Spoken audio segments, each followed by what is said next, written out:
Halo Bobers, ketemu lagi di channel bobocantik.com. Sebelum kita mulai video review kali ini, Bocan mau ingetin nih, buat Bobers yang belum subscribe channel Bocan, ayo klik tombol subscribe-nya, biar Bocan lebih semangat buat bikin video review hotel dan juga tempat wisata seru lainnya nih. Selain itu, buat Bobers yang udah subscribe juga dijamin gak akan nyesel, karena channel Bocan akan penuh info-info soal hotel-hotel seru dan tempat wisata terbaru di Indonesia. Nah, kali ini Bocan mau nge-review salah satu, ini bukan tempat wisata baru sih, tapi ini Bocan yang baru kemari. Kali ini kita mau ngebahas soal glamping di Dusun Bambu. Dusun Bambu sendiri udah terkenal banget ya sebagai salah satu destinasi wisata hits yang ada di Bandung. Kenapa bisa hits banget? Karena selain tempatnya tuh luas, permainannya lengkap, terus juga nggak cuma wahana permainannya yang banyak, di sini juga ada restoran, dan yang paling penting yang kali ini mau Bocan review adalah di sini juga ada tempat glampingnya Bobors. Jadi Bocan dapet tantangan nih dari suami. Kalau biasanya Bocan diajak nginep ke tempat hotel-hotel yang suasananya modern terus mau apa-apa gampang, kali ini diajakin glamping di tengah, bukan hutan ya, tapi di tengah alam gitu, alam bebas ya, pokoknya bukan hutan tapi di alam bebas lah ya, bisa dibilang gitu. Terus tidur di dalam tenda dan kamar mandinya terpisah dengan suasana yang masih asri banget. Ini sebenarnya agak males sih bukan Bocan banget, tapi karena ini requestnya suami yang ayo dong kamu cobain pengalaman baru, oke lah kita turutin semalam aja. Nanti Bocan betah atau enggak nanti Bocan ceritain ya. Nah, ini adalah suasana siang harinya dan ini adalah di dalam tendanya Bobors. Jadi tendanya sendiri cukup luas, bisa untuk 3 orang kali ya. Standarnya sih bisa buat 2 orang karena ada kasurnya, ada 2 doang. Jadi ini lumayan luas sih buat Bocan yang berempat anak. Terus juga di dalamnya tuh ya hiburannya cuma ada radio, terus ada 1 lampu, ada teko listrik, ada telepon juga, sama disediain air mineral dan teko-tekonya lucu ya Bobors. Nah itu adalah suasana di dalam tendanya. Nah, abis kita check in tadi naruh barang, kali ini Bocan mau explore Dusun Bambunya nih. Dusun Bambu ini terkenal banget dengan beberapa restorannya yang sangat unik. Salah satunya adalah restoran yang ada bentuk sarang burungnya itu, terus juga ada restoran apung yang di tepi danau, dan ada restoran modern yang katanya juga enak namanya Burangrang. Nah, kali ini Bocan mau makan siang di Burangrang Resto. Tadi kan mobilnya udah diparkir di tempat glamping ya. Nah, dari Dusun Bambunya sendiri, dari tempat glamping ke restonya sendiri, nanti kita bisa minta dijemput Bobors. Nanti tinggal telepon ke operatornya. Nanti kita akan dijemput naik shuttle bus, diantar ke restorannya. Ini adalah Burangrang Resto. Restonya sendiri bentuknya modern tapi sangat mengedepankan naturalisasi. Sangat mengedepankan unsur alam untuk hiasan-hiasannya, dari pemakaian bambu, terus rotan-rotan untuk kursinya, terus pemandangan dari restonya juga cantik banget. Nah, untuk makanannya sendiri, resto ini menyajikan menu-menu masakan Indonesia nih Bobors, seperti nasi bakar, terus ayam bakar, pokoknya menu-menu Indonesia adanya di sini deh. Abis makan siang, kita langsung balik ke camp. Nah, ini adalah antrian untuk minta diantar ke camp lagi. Karena kita nginep, jadi kita free nih shuttle busnya. Kalau untuk pengunjung yang biasa sih, untuk busnya tuh ada tiketnya Bobors. Kalau nggak salah sekitar 25.000. Jadi kalau Bobors males jalan dari satu wahana ke wahana lainnya, nanti bisa naik bis itu.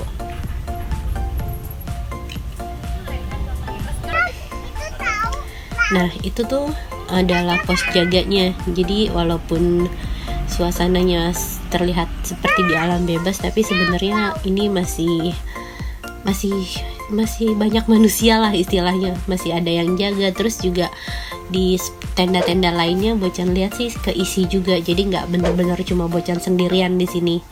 Nah, kalau tadi di atas adalah tendanya, ini adalah kamar mandinya Bobors. Kamar mandinya sih modern ya Bobors, nggak yang bambu-bambu gimana. Cuma tuh itu banyak binatang kayak kata Google sih namanya siput lanjang, itu agak bikin geli sih Bobors. Nah, ini adalah suasana dinner kita. Karena di luar udah mulai hujan, jadi kita dinernya tuh room service. Dan kerennya mereka, walaupun jarak dari resto ke sininya ke tempat glampingnya tuh lumayan jauh kan ya, hujan pula, mereka bisa room service loh. Jadi sangat tidak merepotkan. Terus karena semalaman itu hujan, yang tadinya niatnya kita mau barbekyuan karena emang dapat free jagung bakar sih, dapat bakar-bakaran gitu, tapi karena semalaman hujan akhirnya skip. Kita cuma bisa diem di kamar, diem di tenda semalaman. Terus gak ada lampu juga, ada lampu ada lampu, tapi lampu cuma satu kan. Dan untuk tenda sebesar itu suasananya gelap, nggak ada hiburannya radio sama suara hujan. Ini beneran nggak betah banget. Terus cuacanya tuh dingin banget Bobors, walaupun udah selimutan tuh kayak masih dingin. Beneran deh, kayaknya Bocan bukan tipe anak alam yang bisa naik gunung tidur di tenda gitu. Ini udah sekali aja ya Pak Sum, Bocan nggak mau lagi glamping. Setelah malam yang terasa sangat panjang, pagi pun akhirnya datang. Nah, saat pagi kita akan disambut oleh monyet-monyet liar ini Bobors.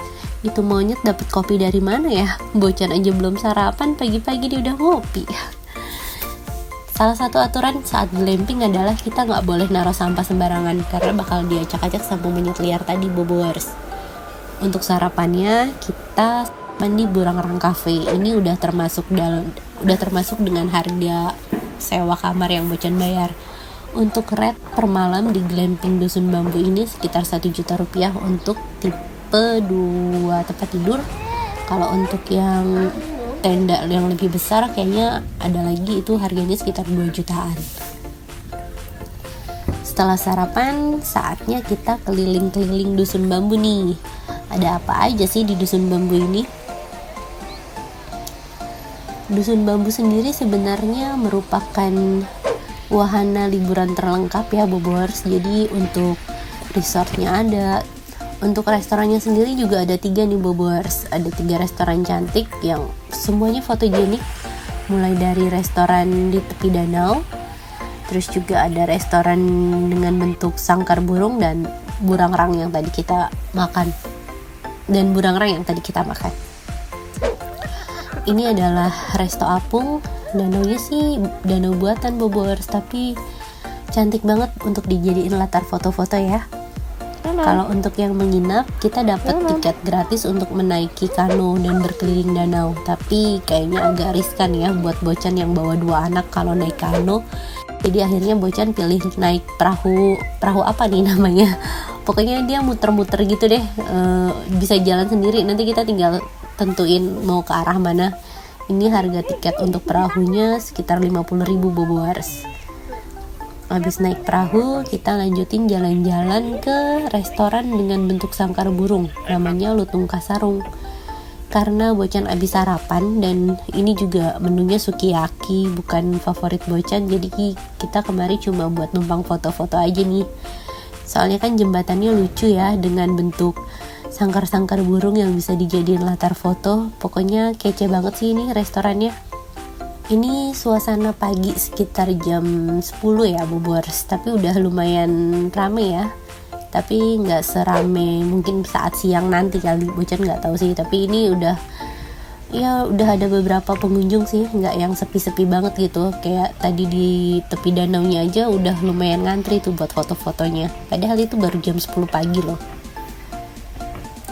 Abis jalan-jalan dari Lutung Kasarung, kita lanjutin buat kasih makan kelinci. Ini nama wahananya Rabbit Village atau apa ya, Bocan lupa. Terus nanti ada labirin mini juga di dalam. tuh selain ada tempat permainan untuk anak-anak, ini juga surganya jajanan Bobors. Jadi buat wisata kuliner ini asik banget sih. Oh, namanya Rabbit Wonderland. Harga tiket masuknya 35.000 Bobor untuk satu anak. Di sini kita bisa kasih makan kelinci. Kelincinya banyak banget dan lucu-lucu.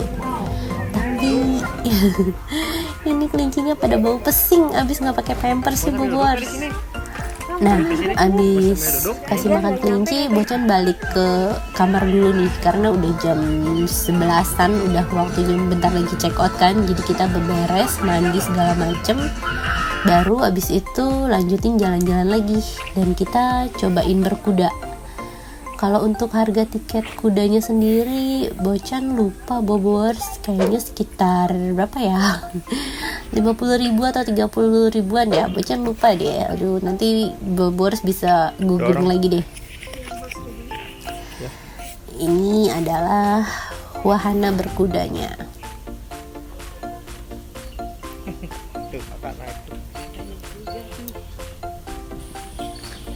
Lumayan lama naik kudanya, sekitar 15 menitan.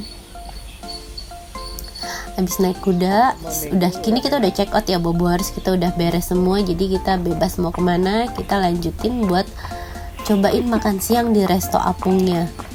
Nah, kalau untuk di Resto Apungnya ini ada minimal order Bobors, jadi minimal tuh untuk berapa? Untuk 4 orang deh kayaknya harus ordernya. Jadi Bocan pikir ya udah, toh kita berempat sama anak, mungkin menunya nggak terlalu berlebihan gitu, cukup lah buat berempat gitu, bikin kenyang. Jadi sekalian kita cobain juga kan suasana Resto Apungnya tuh kayak apa. Dan suasananya asik banget sih Bobors, nyantai banget. Di dalam bisa sambil nyusuin bocah, terus bisa sambil kasih makan ikan, terus bisa foto-foto. Ini recommended sih, walaupun kalau cuma satu keluarga kayak Bocan gini lumayan berasa ya, sekali makan sekitar 500 ribuan gitu, tapi ya lumayan lah buat nambah pengalaman. Nah, abis ini Bocan akan ke Grafika Cikole. Jadi ini sebenarnya video lama sih Bobors. Abis dari Grafika Cikole, itu video Grafika Cikole juga Bocan udah bikin. Terus abis dari Grafika Cikole, Bocan extend lagi semalam karena kecapean di Novena Hotel. Nah, sekian dulu review dari Bocan Bobors. Sampai jumpa dan jangan lupa subscribe.